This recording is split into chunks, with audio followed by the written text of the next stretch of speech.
Remember you at your best? Do you remember the version of you before you started acquiescing to others to make them feel a little more comfortable? This video is about how to get back to your best, and in the next 2 weeks, who will be trying to impede your progress.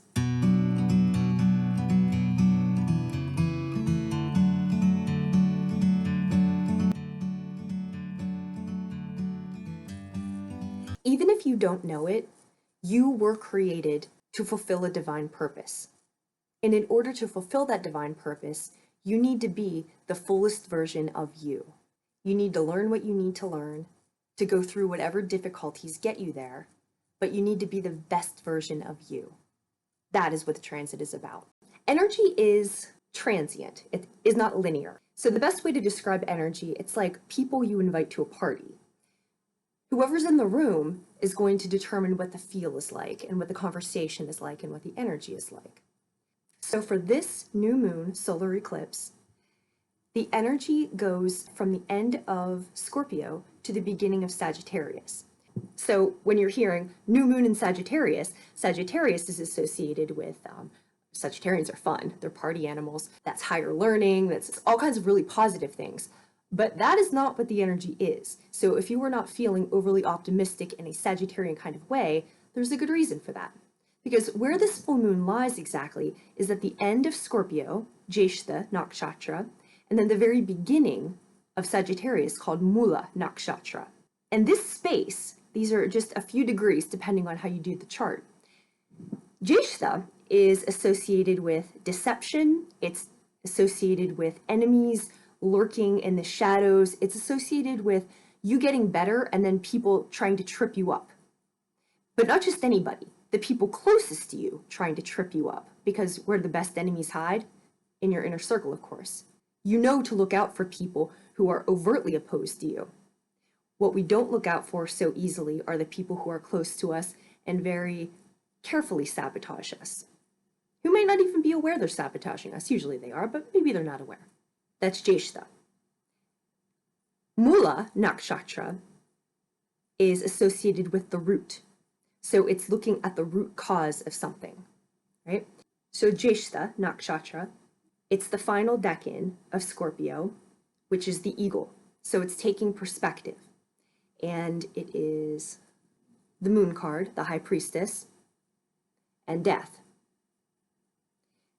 The high priestess is observing things from a higher vantage point, from a very detached vantage point. And the death card is transformation.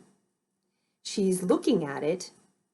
Consider if you are, for example, looking at the battlefield from up above. Or in conflict resolution, we have the saying, go to the balcony. It means, in your mind, go to the balcony and look down at your life and what's going on as if it is a chessboard. Just look at the landscape of what's going on, where everybody is situated, and don't feel attached to it, just study it. So we're looking at it from this very detached place. And we're looking at it from the point of, we're going to transform. This is not how we're trying to be. We're trying to move in a different direction. It's associated with artha, which is purpose. And so the purpose is to go to a higher place, is to go to a better place spiritually. And you need to know how you are situated in the world around you. Who's around you, what's around you. Because if you want to get to a different place, you need to know how to get there. So in order to construct an effective strategy, you need to know what the landscape looks like and where you are. So then moving into Sagittarius, Mula Nakshatra. This is associated with Muladhara, the root chakra. Imagine taking something up by the root and cutting up the root slowly, delineating it into all its small pieces so that you understand the root cause of everything. Mula is associated with karma, the cause of things, the way things move. So in order to understand, you're trying to get to a better place, but you will have to understand then how things move. And again, where you are situated in, say, a karmic wheel or a karmic cycle. This eclipse is also associated with the South Node. which means things from a prior life, souls from a prior life, contracts we've had in this lifetime.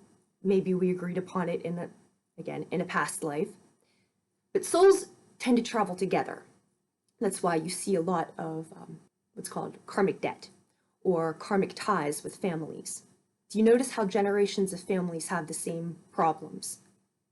They're handed down, they're perpetuated, they're handed down, they're perpetuated. And when you're in that family, you don't think about breaking out of it because that's what's normal to you. So you don't see something as problematic when it's just how you've always done it. And even the problems that you have as a result of perhaps doing things in a dysfunctional way, it isn't dysfunctional to you, it's normal. So if you hear something like, that's how our family has always done it, that's just what our family does. That's just the way we are. That's indicative of a karmic cycle. That's not indicative of somebody who's saying something like that. They're not saying, we can do better. Why don't we create a situation that's healthier for everybody? Why don't we create a situation that's happy for everybody? They're not saying that. They're saying, this is what we do. You see? And the wheel continues to turn. So back to the nakshatras. You're watching this video because you're concerned about what you're doing with your life. You have a sense of purpose. You have a sense of there's something else you are supposed to be doing in this life. You're here for something better. And you're a person who is trying to achieve something better. And that's why you watch videos like this. So this is what this solar eclipse is about. First of all, new moons are quiet times. They're dark times. There's no light. Eclipse times, eclipses are uncertain energy. So if you feel like the earth is moving under your feet, like nothing is certain, that's exactly how it is. This one is associated with Kali, Nirti, Durga, clearing energy, goddesses of destruction. So you're looking at where you're situated, you're seeing what's around you, you're seeing the problem with what's around you. You're also looking at the root causes of what this is and how you're situated, and you want to break it apart because you don't want to be part of this cycle anymore. Jyestha is in Antares, also associated with Mars. Conflict, severing. We learn about ourselves through conflict. We learn both who we are and who we are not. And in the same way, we learn about others in conflict. We learn who they are, how they handle themselves. We learn what's important to everybody. As a conflict doctor, I've seen this a lot. People tend to think about conflict as a negative thing. It's one of the most useful things available to you. It is the most useful thing available to you. Because when people are under duress, you really see what they are made of. You really see what their values are. And so during a period like this, where it feels like you're walking under the earth, again, Scorpio is in the 8th house. The 8th house is the underworld. This is why it's unpleasant. This is associated with another goddess, Hecate, the in-between. Mercury, the go-between. Also Loki, Thoth. These are the ones who could go to the heavens to speak to the gods, and then also to the underworld. The nakshatra of Mula is associated also with Varuna. Lord Varuna is the god of the seas, but he used to be the god of the sky. He fell. And so with that, he's a god associated with all-knowing. And he is all-knowing because he fell. And when you fall, you learn all the layers and you see everything all the way down. Your experience is that which would never be the level of enrichment if you'd always stayed at the top.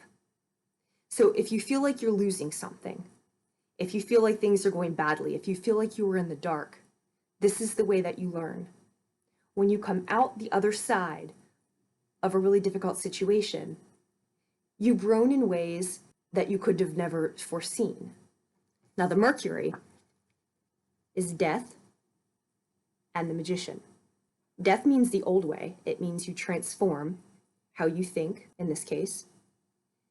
And the magician is the creation of something new. So there are two major elements that we're looking at here as we get into the individual signs. The first is what house the new moon solar eclipse is happening in, because that gives you where to be detached in order to transform. The second area is there's a square to Neptune, and Neptune is delusion. So that is the thing that will throw you off. That's the thing that you're not supposed to listen to. Leo, sun, moon, and rising. This new moon solar eclipse is occurring in your fifth house. Your fifth house is your house. You like this. It's your creativity, it's creative pursuits, love affairs, children, not as fun as love affairs, but fun stuff, pleasure, fun, actually fun stuff. What this transit is asking you to do is have a look at how you're engaging in that stuff. And how is that actually contributing to you becoming the person you want to be? It can or it cannot. Are you interacting with your children in a way that really demonstrates who you are? Are you interacting with, let's say, are you over Tindering these days, love affairs? Is that who you want to be? What you're creating, is that reflective of some higher purpose? Because again, this is not mundane. This transit is about you becoming higher in your spiritual purpose. This is about you refining who you are. Now, what's going to trip you up in this when you're considering is, and it's kind of difficult for you, is your eighth house, right? So your fifth house is the tangible expression of your joy and your pleasure. So like the action of pleasure, sex, short-term affairs, or creation of a creative endeavor, or actual creation of children. So that's kind of the gambit that it runs. Also, if you're into music. Now, so those are kind of tangible, kind of intangible things. Same thing with the eighth house, which is going to mess you up right now. Because eighth house has to deal with your deeper psychological issues and what you think these things are supposed to be. Also, it has to deal with things from the past and secrets resurfacing. So what your fears may be of what may resurface, what your fears may be about what's happened before, and then what the potential is, what could happen in the future. And so you're paralyzed by fear, or you alter your activities according to that fear and the psychology of that fear. Same thing with control factors. How much do you feel like you need to control? Or how much do you feel controls you? So either you're maybe off in a direction that you are kind of not you really, and you need to rein it in, or maybe you're needing to go into a very serious direction, but you're afraid of what's going to happen because of what's happened before, all right? So let's get back situated into your fifth house. Whatever it is that you're doing, you have a look at what you're doing or not doing that is going to enhance your life and how you can do things better to be about your legacy, but not fear it. How you can enhance it, but not be subjugated by it. So whatever those fears from the past are, whatever you feel like you need to control, whatever, if you're facing great debt, whatever's hanging over your head, whatever subconscious things are needling at you, leave those alone for right now. And you focus on your creative pursuits and think differently about how you can alter your course right now, just how you can work with that in a way that enhances your spirituality and enhances your growth in your path. To sum up the energies, here's where we are right now, the in-between. The Mercury is really strong this time. Remember, Mercury is Hermes, is Loki, is Thoth, Hecate is another. These are the deities that are associated with being able to speak to the gods and to go to the underworld. They have access to the highest and the lowest, which gives them the best perspectives. What we find in the underneath: secrets. Secrets that we don't want to talk about, the roots of things that are way too personal to say out loud, that people wouldn't like it if we said it out loud, but the secrets that inform our thinking and inform our emotional bodies and drive us unconsciously. So we're being asked to break those up. The destructive energy brings us liberation, the clearing of things that we no longer need and that no longer help us on our path When we get rid of those, they clear the way and they make room for things that we do want. When people who don't help us go away, when people who don't support us are out of our lives, it makes room for people who do support us and who do love us and who do want to see us at our best.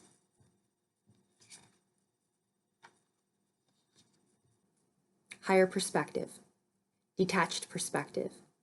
Go to the balcony. Look down and observe without emotion. Just study the board. Look at where you need to resituate things. Look at who and what belongs there to help you transform.